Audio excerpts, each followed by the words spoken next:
In this video we are going to see take the input from the user. అంటే ఏంటిది? User నుంచి input తీసుకోవడం ఎలానో చూద్దాం. Allow flexibility to take the input from the user, read a line of input as a string. ఇక్కడ ఏంటి అనంటే ఈ ఇన్పుట్ ఆఫ్ అనే సింటాక్స్ ని యూజ్ చేసుకొని మనం యూజర్ నుంచి ఇన్పుట్ తీసుకోవచ్చు అనమాట. ఇక్కడ user name is equals to input అని పెట్టాం. అంటే ఇక్కడ యూజర్ ఏ ఇన్పుట్ ఇచ్చినా మనము దీన్ని యూజ్ చేసుకొని తీసుకోవచ్చు అనమాట. ఎగ్జాంపుల్ లో చూద్దాం.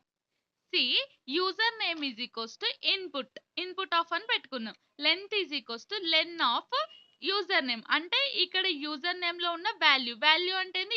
ఇన్పుట్ ఆఫ్ అని తీసుకున్నాం. అంటే ఏంటి? యూజర్ ఏ ఇన్పుట్ ఇస్తే ఆ ఇన్పుట్ యొక్క లెంత్ అన్నమాట. Print length. ఇక్కడ మనము ఇన్పుట్ ఏమి ఇస్తుంది? మరి యూజర్ లక్కీ అని ఇచ్చింది. అలా మనకి ఎన్ని క్యారెక్టర్స్ ఉన్నాయి? 5 అనేది ఉన్నది.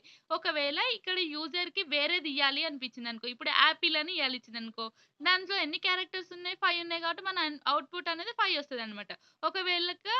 ఒకవేళ ఇప్పుడు యూజర్‌కి మరి ఇంకా వేరేదేమన్నా ఇయ్యాలనిపించింది. లైక్ బ్యాట్ అని ఇయ్యాలనిపించిందనుకో, దాంట్లో ఎన్ని క్యారెక్టర్స్ ఉన్నాయి? 3 ఉన్నాయి కాబట్టి అవుట్‌పుట్ అనేది 3 అనేది వస్తదనమాట. ఇక్కడ ఇంకొక ఎగ్జాంపుల్ చూద్దాం.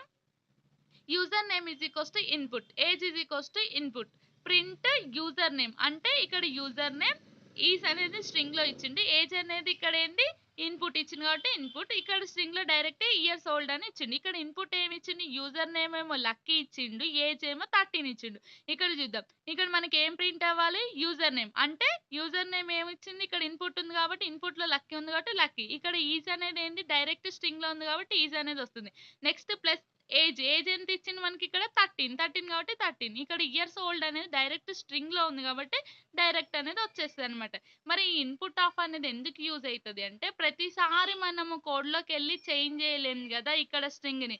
సో ఈ ఇన్పుట్ ఆఫ్ అనేది పెట్టుకున్నాం అనుకో, యూజర్ కి ఎప్పుడు ఏది ఇక్కడ ఇన్పుట్ ఇవ్వాలి, ఏది చూడాలి అనుకుంటే డైరెక్ట్ ఇన్పుట్ లో ఇచ్చి చూసుకోవచ్చు అనమాట. అదే ఈ ఇన్పుట్ ఆఫ్ యూజ్ అనేది. Thank you.